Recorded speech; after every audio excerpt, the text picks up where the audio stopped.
Welcome to Lesson 46, Backups, the last line of defense when everything else has failed. Password leaked, MFA bypassed, phishing landed, antivirus missed, ransomware encrypted the whole NAS. When every other layer crumbles, backups are what stand between you and closing shop. Over the next 4 pieces, we'll cover the 3-2-1 rule, backup types, cloud and offsite strategy, and the one thing most people skip, actually testing restores. Because an untested backup isn't a backup. Start with the universal standard, 3 copies, 2 media, 1 offsite, coined by photographer Peter Krog around 2009, now gospel in every IT shop. The logic is brutal arithmetic. 3 copies kills the single point of failure problem. 2 different media survive when one technology dies. And 1 offsite copy means a fire, flood, or burglary can't take everything in one bad day. In 2026, adopt the modern variant 3-2-1-1-0. Add 1 offline air-gapped copy that ransomware can't reach, and 0 errors after a verified test restore, because if the restore fails, you don't have a backup. Now, the standard tells you how many copies, but not what kind. There are 4 methods, and each trades speed for storage. Full copies, everything every run. Easy restore, brutal storage cost. Incremental grabs, only what changed since the last backup. Tiny and fast, but restore needs the full plus every link in the chain. Break 1, lose them all. Differential splits the difference, changes since the last full, so restore needs just 2 pieces. And snapshots plus CDP are the modern play, file system level point-in-time copies, or continuous protection with sub-minute RPO. Pick based on your data size and how fast you need to be back online. So here's what 3-2-1 actually looks like in practice. Your original 1 TB sits on the PC, then fans out to 3 backups. An external HDD in the same room for fast daily restores, a NAS at home or office for the weekly full, and a cloud copy, Backblaze S3 OneDrive, sitting somewhere else entirely. That's 3 copies, 3 different media types, one of them off-site and air-gapped from ransomware. Memorize this diagram. When you audit a backup setup, draw it, and if any box is missing, it's not 3-2-1 compliant. Now let's talk about that offsite copy, because cloud is the easiest way to get it, but not all cloud is created equal.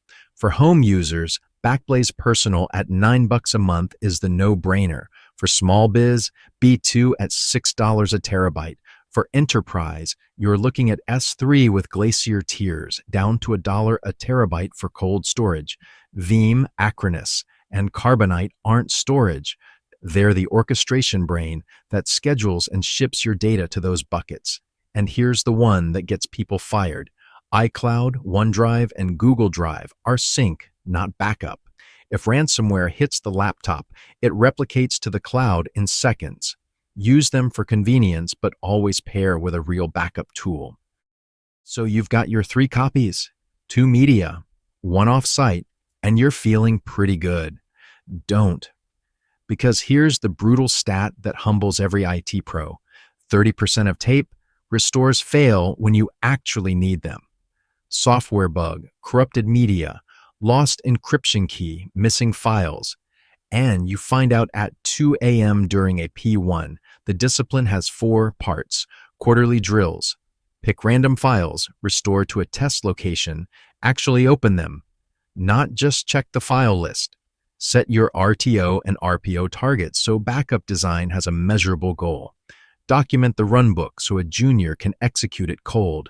And air-gap that offsite copy because 2026 ransomware hunts backup servers specifically. Immutable snapshots. S3 object lock.